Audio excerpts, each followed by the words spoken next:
بسم اللہ الرحمن الرحیم۔ السلام علیکم۔ میں معمول کے مطابق دن بھر کام کرنے کے بعد شام کے وقت اپنے گھر کی طرف آ رہی تھی۔ گاؤں کے بچے گلی میں کھیل رہے تھے اور خوشی سے چلا رہے تھے۔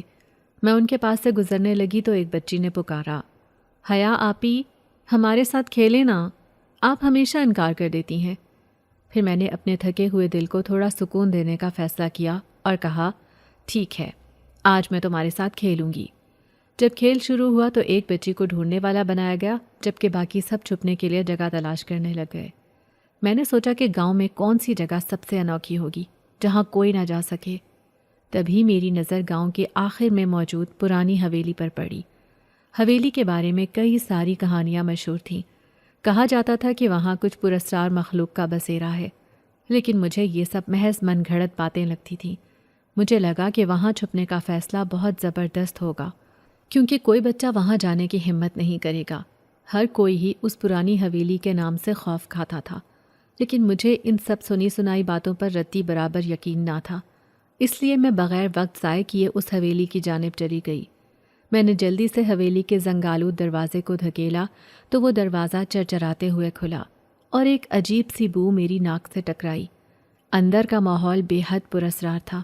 دیواروں پر پرانے نشان تھے اور ہوا میں عجیب سی مہک محسوس ہو رہی تھی۔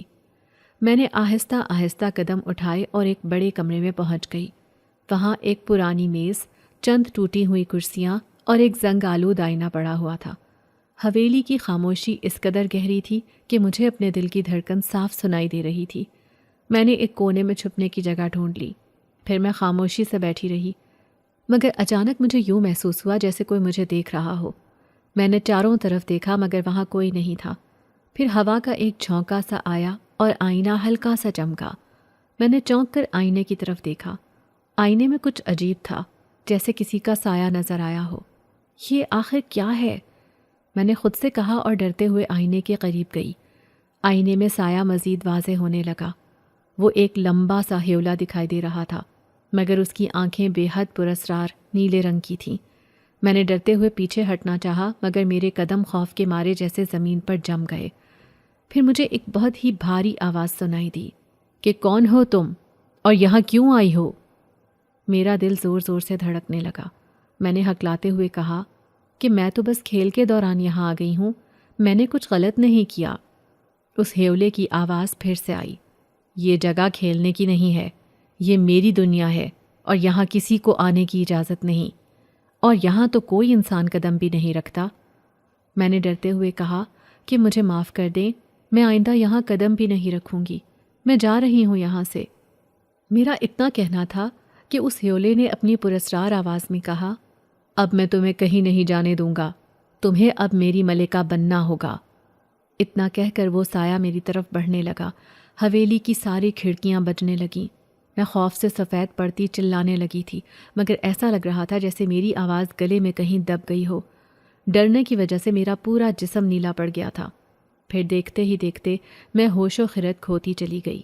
میری آنکھوں کے آگے اندھیرا چھا گیا تھا، مگر آنکھیں بند ہونے سے پہلے میں نے کسی سائے کو اپنے پاس آتے دیکھا تھا۔ کافی دیر بعد آنکھ کھلی تو ارد گرد دیکھ کر حیران رہ گئی، کیونکہ میری آنکھیں آہستہ آہستہ کھلیں تو میں نے خود کو اپنے کمرے میں پایا۔ میرا سر بھاری ہو رہا تھا اور دل بے چین تھا۔ یہ میں گھر کیسے پہنچ گئی؟ میں نے حیرانی سے خود سے کہا، کل رات جو کچھ ہوا کیا وہ ایک خواب تھا یا حقیقت؟ پرانی حویلی میں جانا، وہ سایہ نمودار ہونا اور وہ پراسرار آوازیں جو مجھ سے بات کر رہی تھیں، مجھے وہ سب ایک ڈراؤنا خواب لگ رہا تھا، مگر میرا دل کہہ رہا تھا کہ وہ سب سچ تھا۔ میری ماں باورچی خانے میں کھانستے ہوئے کھانا بنانے کی کوشش کر رہی تھیں۔ وہ کافی بیمار رہنے لگی تھیں، مگر ہمارے پاس اتنے پیسے نہیں تھے کہ انہیں کسی اچھے ڈاکٹر کو دکھا سکیں۔ میرا بھائی علی، جو ابھی صرف 10 سال کا تھا، پاس بیٹھا کتاب کھول کر کام کر رہا تھا، جبکہ میری چھوٹی بہن زہرا اپنی پرانی گڑیا سے کھیل رہی تھی۔ حیا، تم ٹھیک تو ہو؟ میری ماں نے آواز دے کر پوچھا۔ جی اماں، میں نے جلدی سے جواب دیا اور ان کے پاس چلی گئی۔ ان کی پریشان آنکھوں کو دیکھ کر میرا دل بھر آیا۔ ہمارے گھر کے حالات کچھ ایسے تھے کہ دن رات محنت کرنے کے باوجود گزارا مشکل سے ہوتا تھا۔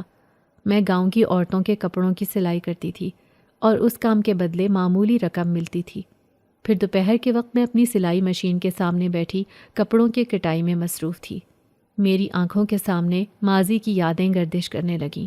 مجھے وہ دن یاد آیا جب ابا کے جانے کے بعد ہمارے گھر کی دنیا ہی بدل گئی تھی۔ ابا ایک محنتی مزدور تھے جو دن رات محنت کر کے ہمیں روٹی کھلاتے تھے۔ وہ مجھے اعلیٰ تعلیم دلوانا چاہتے تھے، مگر قسمت کو کچھ اور ہی منظور تھا۔ ایک حادثے نے ہمارا ہنستا بستا گھر اجاڑ دیا۔ وہ دن قیامت سے کم نہ تھا جب گاؤں کے لوگ ابا کی لاش اٹھائے کر پہنچے۔ میری اماں ان کے جنازے پر دھاڑے مار مار کر رو رہی تھی اور ہم سب بچے بے بس کھڑے آنسو بہا رہے تھے۔ کچھ سمجھ نہیں آ رہا تھا کہ اب ہمارا کیا ہوگا۔ ابا کے چلے جانے کے بعد ہمارا نہ کوئی سہارا تھا، نہ کوئی پیسے کمانے کا ذریعہ۔ اماں نے کچھ دن گاؤں کے گھروں میں کام کیا، لیکن ان کی صحت دن بدن خراب ہونے لگی۔ یوں چھوٹے بہن بھائیوں کی ذمہ داری مجھ پر آ گئی۔ میرے پاس کوئی ہنر یا تعلیم نہیں تھی۔ پھر پڑوس میں رہنے والی سلمیٰ خالہ نے مجھے اپنی پرانی سلائی مشین دی اور کہا کہ بیٹی، تمہیں سلائی کا کام آتا ہے تو اس سے گھر کا گزارا ہو سکتا ہے۔ یوں میں نے اس کام کا آغاز کر دیا۔ شروع میں تو میں گھر پر ہی عورتوں کے تھوڑے بہت کپڑے سی لیا کرتی تھی، مگر اس سے مجھے کوئی خاص فائدہ نہیں ہو رہا تھا کیونکہ ہمارے گاؤں کے سبھی لوگ ہی غریب تھے۔ پھر میں نے ماں سے کہا کہ اماں، اگر ہم کسی جگہ چھوٹی سی دکان لے لیں تو شاید میرا کام اور بڑھ جائے گا اور میں گھر کا خرچہ چلانے کے لیے 4 پیسے کما سکوں گی۔ مجھے گاؤں کی ایک پرانی دکان جسے برسوں سے کوئی استعمال نہیں کر رہا تھا کرائے پر مل گئی۔ جس شام میں اس حویلی سے پراسرار طور پر گھر پہنچی تھی، اس سے اگلے دن میں دکان پر کام کر رہی تھی کہ میں نے واضح طور پر محسوس کیا کہ کوئی میرے بہت ہی قریب ہے۔ میں نے فوراً پلٹ کر دیکھا مگر وہاں کوئی نہیں تھا۔ دکان کے دروازے پر لٹکے ہوئے پردے کو ہوا کے جھونکے نے ہلایا تھا، مگر باہر کوئی ہوا نہیں چل رہی تھی۔ میرا دل بے حد تیزی سے دھڑکنے لگا۔ میں نے جلدی جلدی اپنا کام سمیٹا اور دکان بند کر کے گھر آ گئی۔ راستے بھر مجھے ایسا لگا جیسے کوئی میرے پیچھے آ رہا ہو۔ مجھے کوئی آہٹ سنائی دے رہی تھی۔ گھر پہنچنے کے بعد بھی میرا دل بے چینی سے بھرا ہوا تھا۔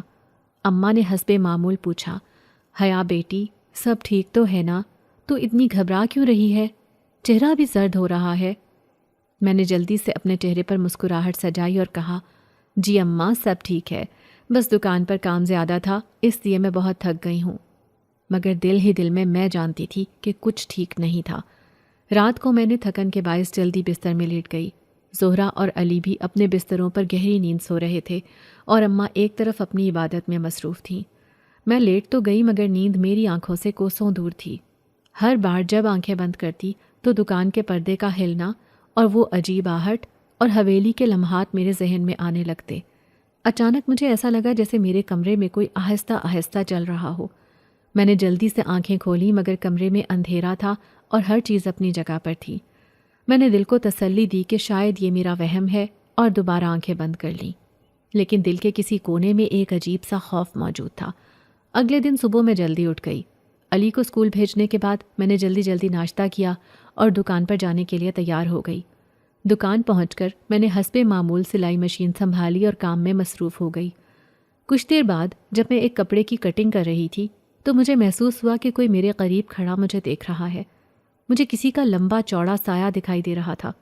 میں نے فوراً پیچھے مڑ کر دیکھا مگر دکان میں کوئی نہیں تھا۔ میرے اوپر تو جیسے کپ کپی طاری ہو گئی کیونکہ یہ میرا وہم ہرگز نہیں تھا۔ سایہ میں نے اپنے پاس ہی دیکھا تھا۔ میں نے آیت الکرسی پڑھی اور اپنا کام کرنے لگی۔ یہ سلسلہ ایک دن کا نہیں تھا۔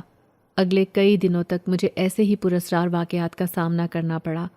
کبھی سلائی مشین کے پاس سے کسی کے گزرنے کا احساس ہوتا تو کبھی یوں لگتا جیسے میرے کان کے قریب کوئی سرگوشی کر رہا ہو، مگر جب میں مڑ کر دیکھتی تو وہاں کوئی نہ ہوتا۔ ایک دن میں دکان پر شام دیر تک کام کر رہی تھی۔ علی اور زہرا گھر پر اماں کے ساتھ تھے تو اس لیے مجھے جلدی جانے کی فکر نہیں تھی۔ اچانک سے دکان کے باہر کسی کے چلنے کی آواز آئی۔ میں نے جھانک کر دیکھا مگر باہر گلی سنسان تھی۔ اب مجھے واقعی خوف آنے لگا، کہیں یہ میرے ساتھ کوئی شرارت تو نہیں کر رہا۔ میں نے تو آج تک کسی کا برا نہیں چاہا تھا، سب کے ساتھ اچھے سے پیش آتی تھی، پھر یہ سب کیوں ہو رہا تھا؟ اس کے بعد میں دکان بند کر کے جب گھر کے لیے نکلی تو گلیاں سنسان پڑی تھیں۔ شام کے سائے گہرے ہو رہے تھے، ہر طرف اندھیرا چھانے لگا تھا اور میں نے پھر سے محسوس کیا کہ میرے پیچھے کوئی چل رہا ہے۔ میں نے کئی بار پلٹ کر دیکھا مگر وہاں کوئی نہ تھا۔ راستے بھر مجھے یوں لگتا رہا جیسے کوئی مجھے دیکھ رہا ہے۔ مجھے کسی کی نظروں کی تپش محسوس ہو رہی تھی۔ ایک لمحے کو مجھے حویلی کے نیلی آنکھوں والے سائے کی یاد آئی اور میرا دل خوف سے بھر گیا۔ کیا یہ سب اس حویلی کی وجہ سے ہو رہا تھا؟ کیا وہ سایہ واقعی میرا پیچھا کر رہا تھا؟ گھر پہنچنے پر میں نے اماں کو بتانے کی کوشش کی، مگر وہ میری بات کے جواب میں کہنے لگیں، حیا بیٹی، یہ سب تمہاری تھکن کی وجہ سے ہے، زیادہ سوچو نہیں، اللہ سب ٹھیک کرے گا۔ اس رات جب سب گھر والے سو رہے تھے اور میں جاگ رہی تھی، کچھ ہی دیر گزری تھی کہ اچانک مجھے یوں لگا جیسے کسی نے میرا نام پکارا ہو۔ میں نے کمرے میں چاروں طرف دیکھا مگر وہاں کوئی نہ تھا۔ پھر ہوا کا ایک جھونکا آیا اور کمرے کا دروازہ ہلکا سا کھل گیا۔ میں نے جلدی سے اٹھ کر دروازہ بند کیا اور واپس بستر پر لیٹ گئی۔ میں اپنے آپ کو بہلانے لگی کہ یہ سب میرا وہم ہوگا، باہر ہوا کی وجہ سے دروازہ کھلا ہوگا اور میرے کان بج رہے ہوں گے، تبھی اپنا نام سنائی دیا۔ مگر میرا دل اب سچ مچ گھبرانے لگا تھا۔ کہیں میرے پیچھے کوئی پراسرار سایہ تو نہیں چمٹ گیا؟ اگر واقعی ایسا ہوا تو میں کس سے مدد مانگوں گی؟ کون میری بات پر یقین کرے گا؟ سب مجھے ہی پاگل سمجھیں گے۔ پھر اگلے دن میں نے خود کو پرسکون رکھنے کی کوشش کی۔ دکان پر کام کرتے ہوئے میں نے دل ہی دل میں دعا کی کہ یہ سب میری سوچ ہو، حقیقت نہ ہو۔ لیکن جب شام ہوئی اور دکان بند کر کے میں گھر جا رہی تھی تو ایک بار پھر مجھے وہی آہٹیں سنائی دیں۔ میں نے قدم تیز کر دیے مگر وہ آہٹیں بھی مزید تیز ہوتی گئیں۔ میں نے حوصلہ کر کے پیچھے مڑ کر دیکھا مگر گلی خالی تھی۔ میرے ماتھے پر خوف کی وجہ سے پسینے کے قطرے نمودار ہو گئے تھے۔ میں نے آہستہ سے دعا پڑھی اور جلدی سے گھر پہنچ گئی۔ اگلی صبح جیسے ہی میں نے دکان کھولی تو ایک عورت گاؤں کے پرانے لباس میں میرے پاس آئی۔ اس کی آنکھیں سرخ تھیں جن میں ایک عجیب سی پراسرار چمک تھی۔ وہ بولی، تم حیا ہو نا؟ سلائی کا کام کرتی ہو؟ میں نے سر ہلایا اور کہا، جی میں ہی ہوں، کیا آپ کو کوئی کام کروانا ہے؟ اس عورت نے کہا، ہاں، میں چاہتی ہوں کہ تم میرے لیے کچھ کپڑے تیار کرو۔ کام جلدی مکمل ہونا چاہیے اور اس کے لیے تمہیں میرے گھر آنا ہوگا تاکہ میں کپڑے اور ڈیزائن سمجھا سکوں۔ میں نے تجسس سے پوچھا، آپ کہاں رہتی ہیں؟ اس نے جھٹ سے کہا، گاؤں کے آخر میں جو پرانی حویلی ہے وہیں پر رہتی ہوں۔ یہ سنتے ہی میرے جسم میں خوف کی لہر سی دوڑ گئی۔ یہ تو وہی جگہ تھی جہاں جانے کے بعد سے اب تک میرے ساتھ ایک اندیکھا سایہ چمٹ گیا تھا۔ ہر وقت مجھے ایک غیر معمولی احساس ہوتا تھا۔ کوئی آہٹ تھی جو مسلسل میرے ساتھ جونک کی طرح چمٹ گئی تھی۔ لیکن حالات نے مجھے مجبور کر دیا تھا۔ مجھے پیسوں کی سخت ضرورت تھی اور میں کوئی کام ٹھکرا نہیں سکتی تھی۔ اماں کی دن بدن بگڑتی طبیعت کی وجہ سے مجھے ہر صورت ان کا علاج کروانا تھا، جس کے لیے پیسہ چاہیے تھا۔ ٹھیک ہے، میں آ جاؤں گی۔ میں نے ہچکچاتے ہوئے حامی بھر لی تھی۔ میں اپنی سلائی مشین بند کر کے حویلی کی طرف چل پڑی۔ گاؤں کے لوگوں کی نظریں مجھ پر گئیں تو وہ حیرت سے مجھے اس حویلی کی طرف جاتے ہوئے دیکھ رہے تھے کہ میں اس خوفناک جگہ پر کیوں جا رہی ہوں۔ میرے قدم بھاری ہو رہے تھے لیکن مجبوری کے تحت میں چلتی جا رہی تھی۔ جب میں حویلی کے قریب پہنچی تو پرانی یادیں تازہ ہو گئیں۔ وہی زنگ آلود گیٹ اور وہی پراسرار خاموشی چھائی ہوئی تھی۔ دروازہ خود بخود چرچراتے ہوئے کھلا اور مجھے اندر وہی عجیب سی مہک محسوس ہوئی۔ وہ عورت سامنے ہی کھڑی تھی جیسے میرے آنے کا انتظار کر رہی ہو۔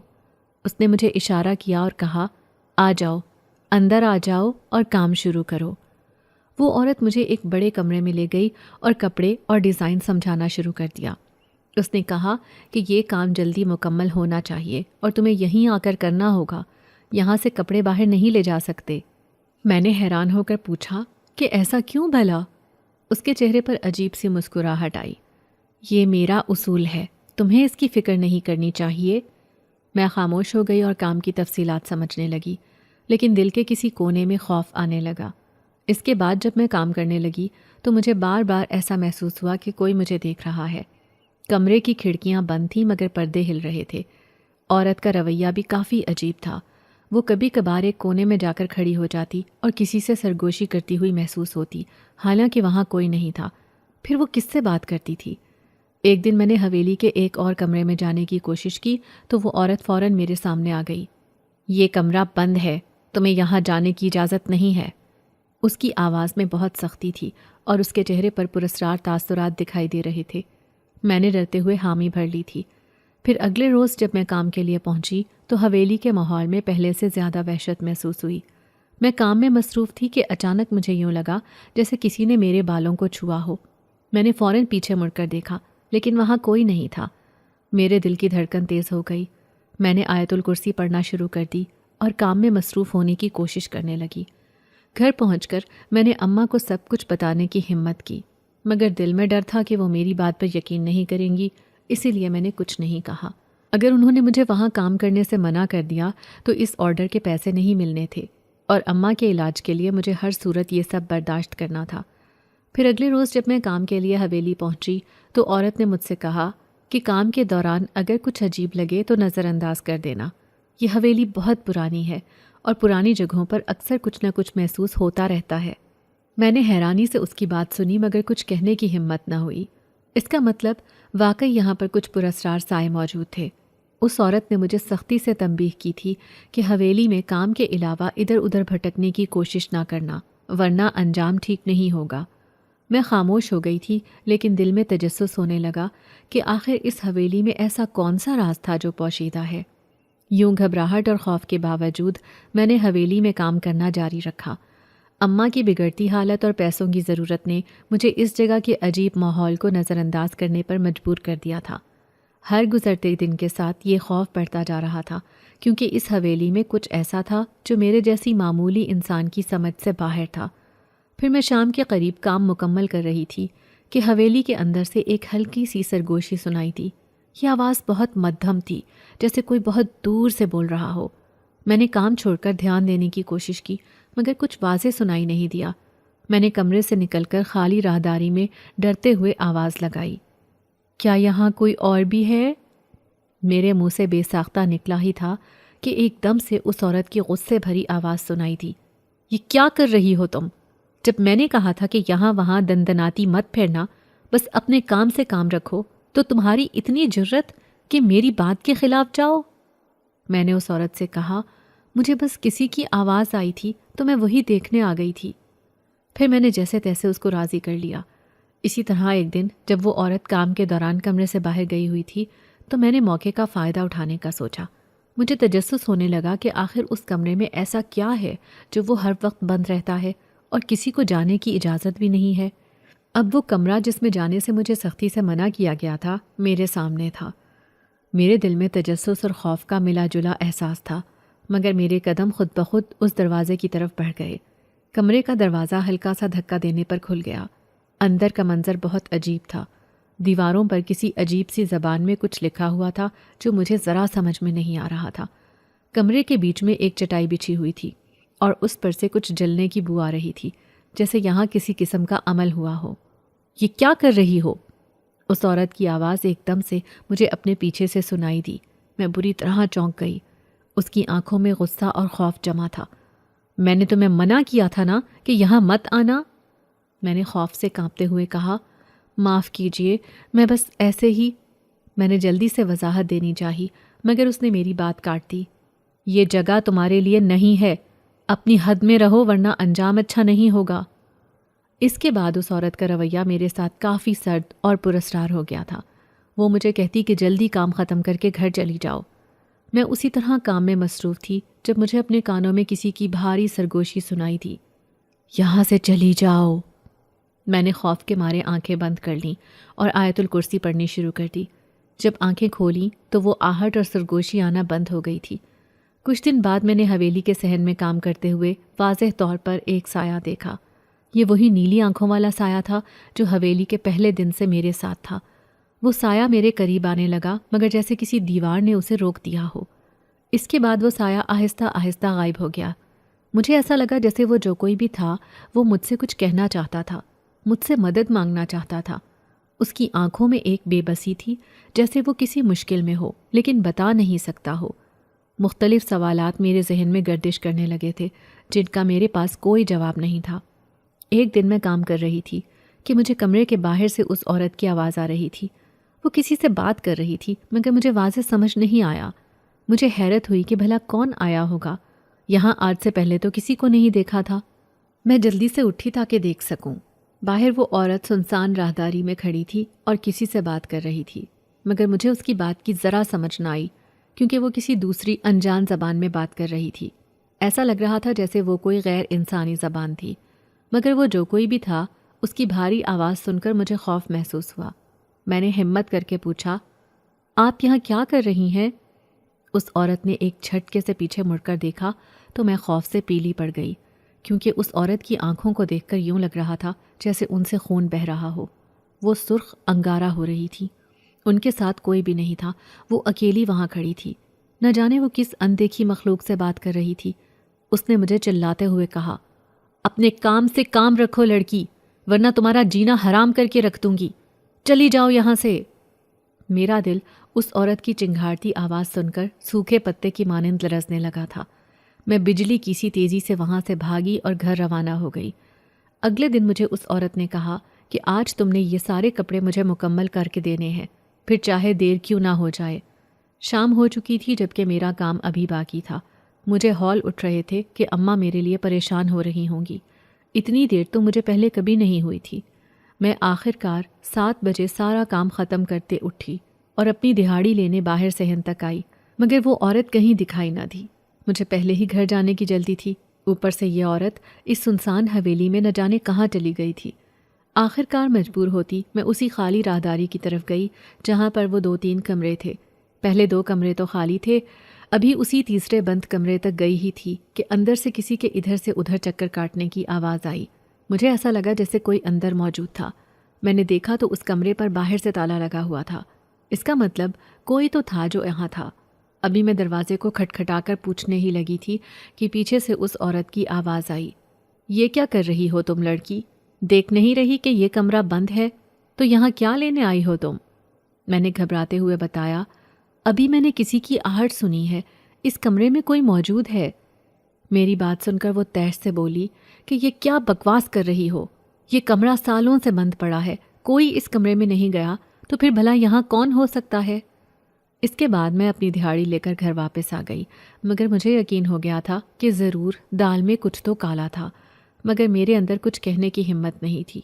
اگر میں کوئی سوال کرتی تو میرا یہ کام خطرے میں پڑ سکتا تھا۔ یہاں کپڑے سینے سے مجھے جو پیسے مل رہے تھے اس سے گھر کا خرچہ اور اماں کی دوائیں آ جاتی تھیں، اسی لیے میں چپ چاپ یہ سب سہ رہی تھی۔ یوں اگلے دن وہ عورت کسی کام سے باہر گئی تو میں نے اس بند کمرے کے پاس جانے کا سوچا، کیا پتہ میرے ہاتھ کوئی سرا لگ جائے۔ بند کمرے کے قریب جاتے ہی مجھے ایک بار پھر وہی سرگوشیاں سنائی تھیں، مدد کرو، مجھے یہاں سے آزاد کرو۔ اس آواز میں بے بسی تھی اور ایسا لگ رہا تھا جیسے وہ کئی سالوں سے یہاں قید میں ہو۔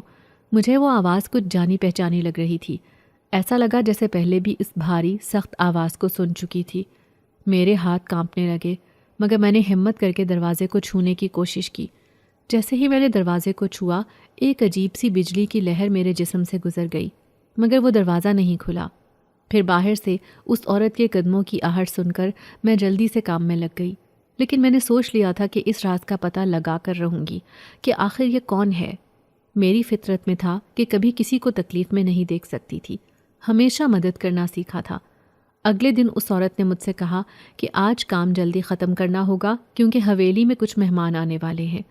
اس کا رویہ غیر معمولی طور پر سخت اور پریشان کن تھا۔ رات کے قریب میں نے دور سے اسے صحن میں کچھ عجیب حرکتیں کرتے دیکھا۔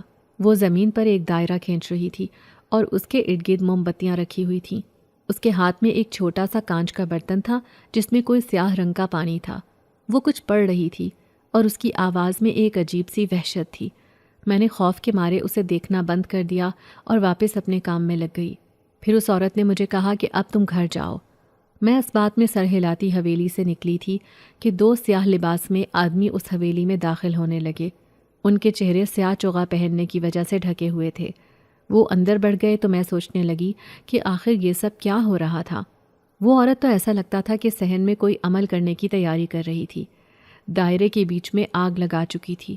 میں ابھی دروازے سے چھپ کر دیکھتی کہ اچانک سے چمگادڑوں کا جھنڈ میرے سر پر منڈلانے لگا، جس سے میری خوف کے مارے چیخ نکلی، مگر میں نے جلدی سے اپنے منہ پر ہاتھ جما لیا اور وہاں سے اندھا دھند گھر کی جانب بھاگی۔ گھر آتے ہی میں اپنے کمرے میں بند ہو گئی تھی۔ پوری رات میں خوف کی وجہ سے ٹھیک طرح سو نہیں سکی تھی۔ اگلے دن میں اللہ کا نام لیتی کام پر گئی تو وہ عورت صحن میں انہی دونوں آدمیوں کے ساتھ کوئی خفیہ بات کر رہی تھی۔ میں دھیان سے دیکھ رہی تھی کہ وہ سیاہ لباس والے مہمان اس عورت کے قریب جا کر کچھ رازدارانہ باتیں کر رہے تھے۔ کچھ دیر کے بعد اس عورت نے ان لوگوں کو اپنے ساتھ لے کر اپنے کمرے کی طرف روانہ ہو گئی۔ میری نظریں اس کے پیچھے تھیں اور میں خود کو روک نہ سکی۔ آہستہ آہستہ قدم اٹھاتی میں وہاں جانے ہی لگی تھی کہ اس تالے والے کمرے سے پھر سے سرگوشی سنائی دینے لگی۔ مجھے بچاؤ، یہاں سے، اس قید سے باہر نکالو۔ میں حیران تھی کہ یہ سب آخر کیا ہو رہا ہے۔ میں کس سے مدد مانگوں؟ کس کو بتاؤں کہ یہاں پر کوئی سالوں سے قید ہے؟ کسی نے بھی میری بات پر یقین نہیں کرنا۔ سب مجھے سنکی اور پاگل تصور کرنے لگیں گے۔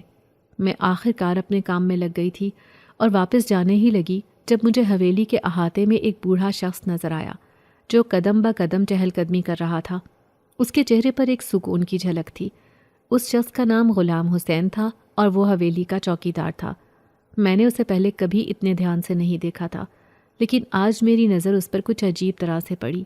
اس کی آنکھوں میں ایک خاص قسم کی چمک تھی، جیسے وہ کسی گہرے راز سے واقف ہو۔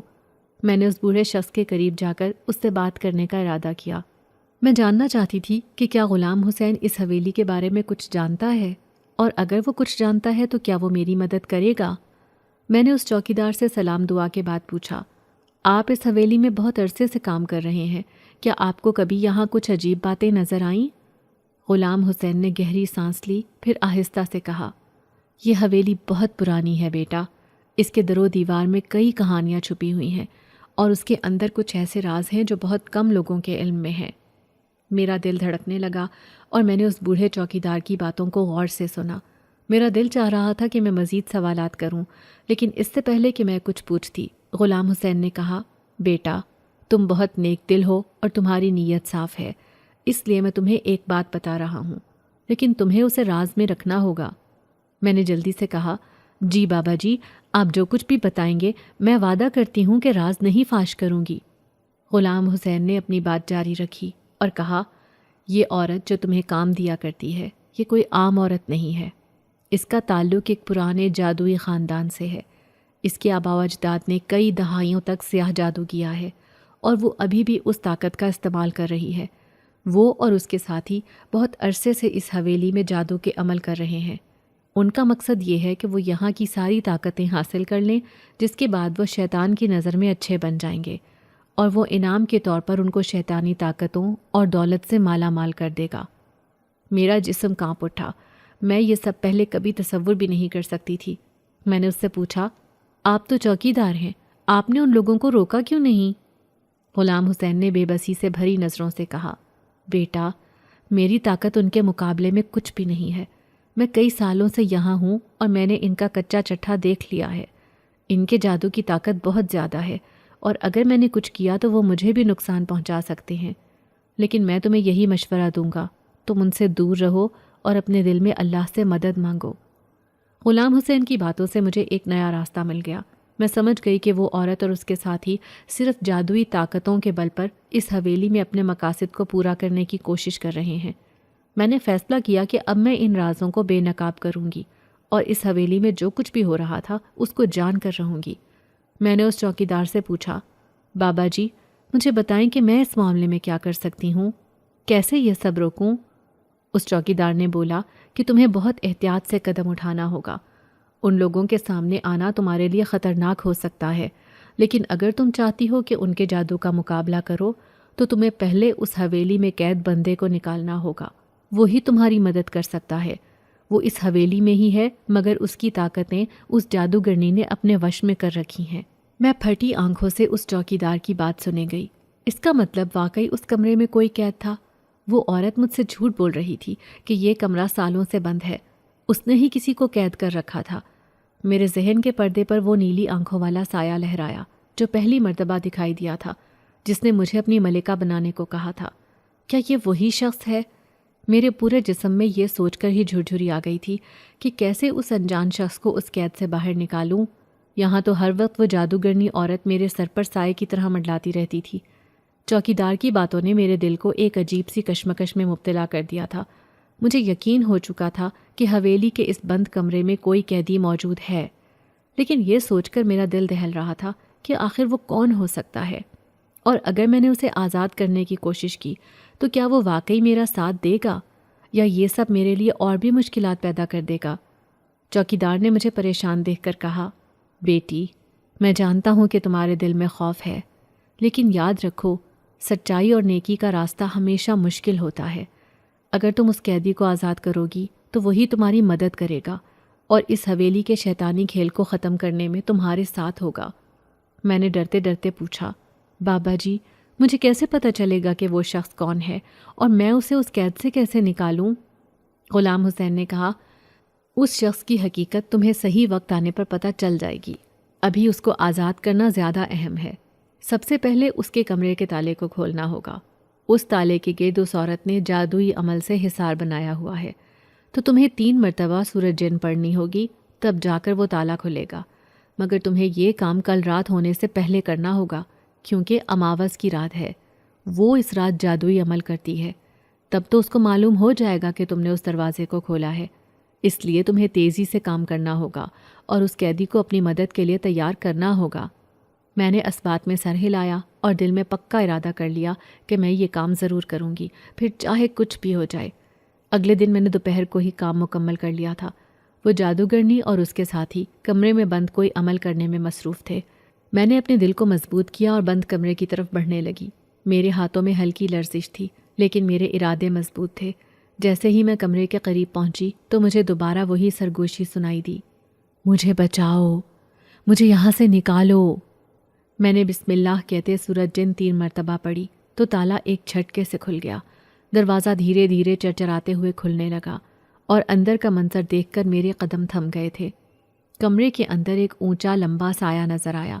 اس کی نیلی آنکھیں اندھیرے میں بھی چمک رہی تھیں اور اس کا وجود ایک عجیب سی کشش رکھتا تھا۔ اس کی حالت زار دیکھ کر مجھے اس پر ترس آیا۔ اس کے ہاتھ زنجیروں سے بندھے ہوئے تھے اور اس کے گرد ایک جادوئی دائرہ بنا ہوا تھا۔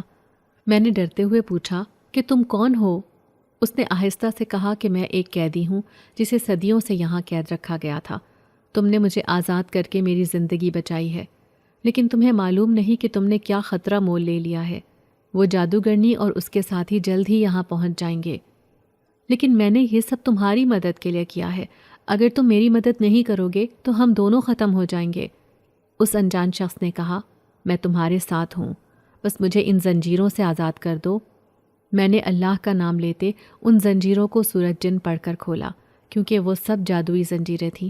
اس شخص نے کہا کہ اب ہمیں یہاں سے نکلنا ہوگا، مگر سب سے پہلے مجھے اپنی طاقتیں چاہیے جو کہ اس جادوگرنی کے کمرے میں قید ہیں۔ اس کے لیے ہمیں شام ہونے کا انتظار کرنا تھا، کیونکہ تبھی وہ اپنے کمرے سے باہر صحن میں آتی تھی۔ پھر جیسے ہی شام کا وقت آیا، ہم نے اپنے منصوبے کو عملی جامہ پہنانے کی تیاری شروع کی۔ اس شخص نے مجھ سے کہا تھا کہ اگر ہمیں کوئی خطرہ محسوس ہوا تو ہم فوراً وہاں سے نکل جائیں گے۔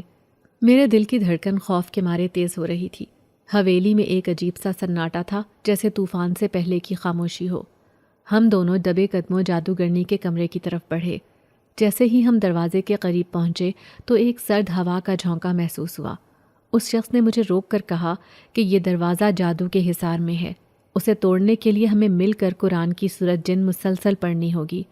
ہم نے بسم اللہ کہہ کر تلاوت شروع کی تو دروازہ آہستہ آہستہ کھلنے لگا اور اندر کا منظر دیکھ کر میرے رونگٹے کھڑے ہو گئے۔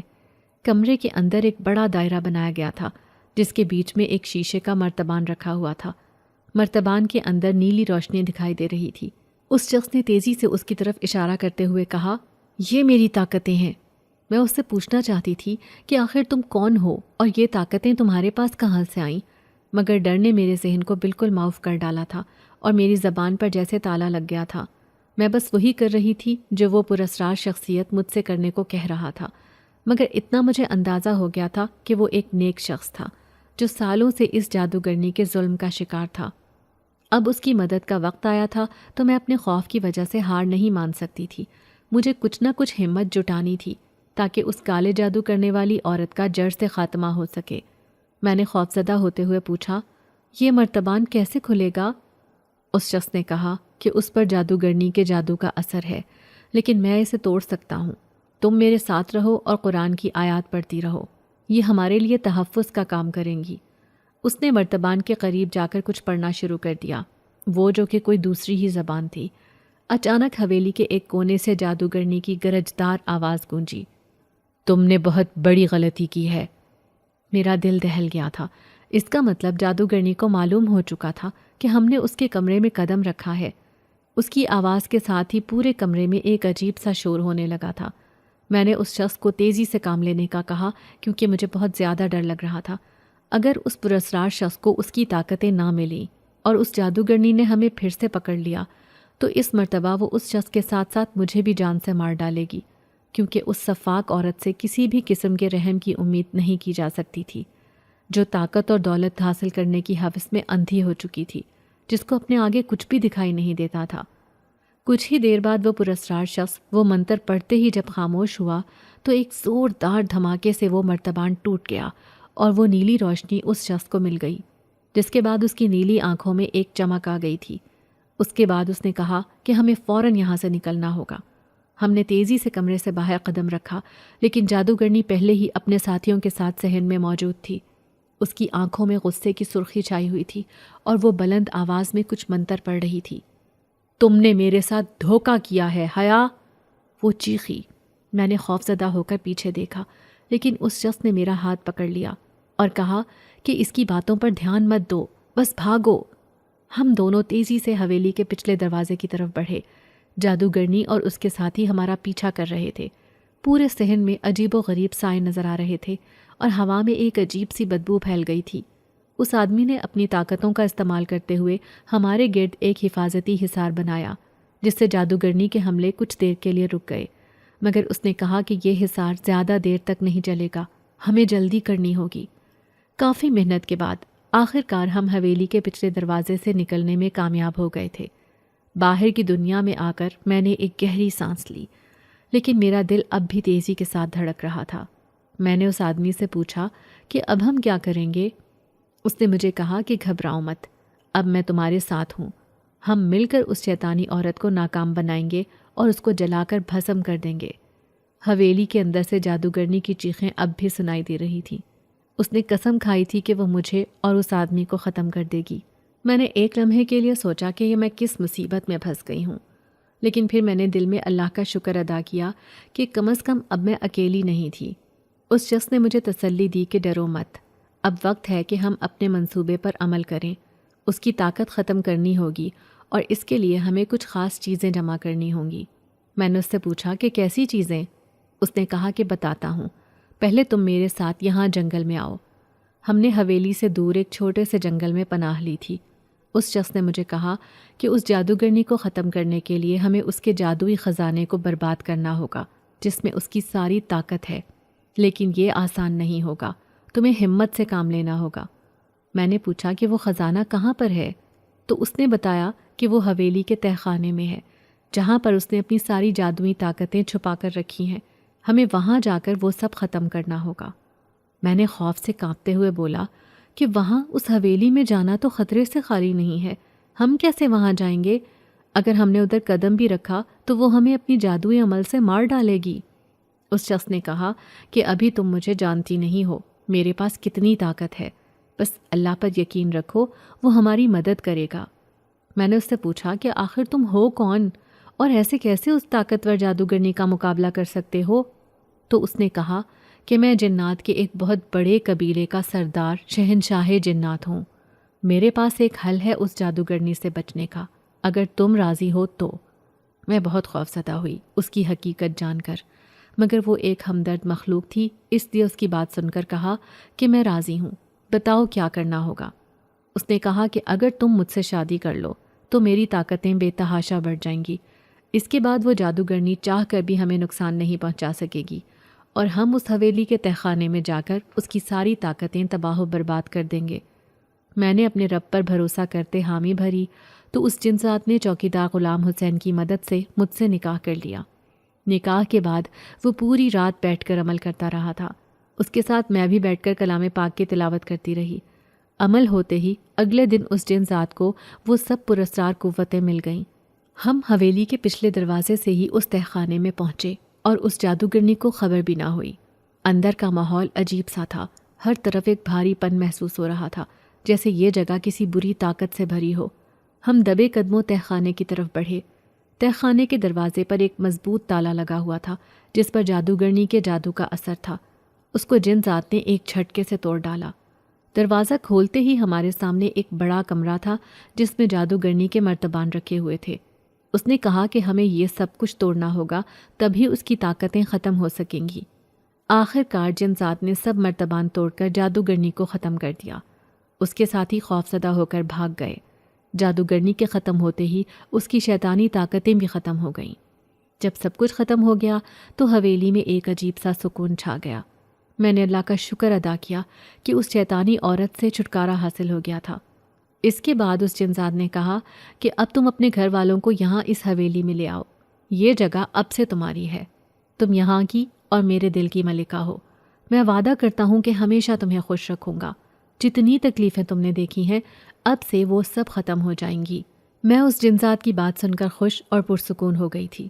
آخر کار میری اتنی محنت رنگ لے آئی تھی اور اب میں اپنے گھر والوں اور شوہر کے ساتھ پرسکون زندگی گزار سکوں گی۔ اگر آپ کو آج کی ہماری کہانی پسند آئی ہے تو اسے لائک کیجیے اور اپنے پیاروں کے ساتھ شیئر کیجیے، اور ہاں، اگر آپ نے ابھی تک ہمارا چینل سبسکرائب نہیں کیا تو ضرور کیجیے۔ ملتے ہیں کل ایک نئی اور دلچسپ کہانی کے ساتھ، تب تک کے لیے اللہ حافظ۔